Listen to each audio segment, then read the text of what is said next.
How to unlock new areas in Toca Life World. Hi guys, it's Mekran from Gaming Basics. Today I am going to guide you how to unlock new areas in Toca Life World. Unlocking new areas in Toca Life World is quite easy, so without any delay, let's start the video.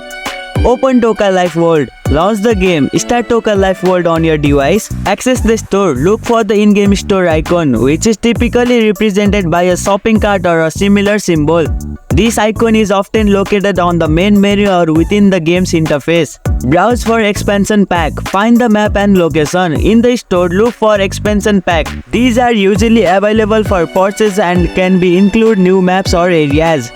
Check the category. Explore different categories such as world, location or map to find the specific option for expanding your Toca Life World. Select and purchase. Choose your pack. Tap on the expansion pack or map that interests you. The store will display details about what is included in the purchase. Confirm purchase. Follow the prompt to confirm the purchase. This usually involves confirming your payment method and agreeing to purchase terms. And here you go, that's how you can unlock new maps on Toca Life World. If you liked our video, press the thumbs up and share button. If you have any question, comment down below and don't forget to subscribe the channel for more tutorials.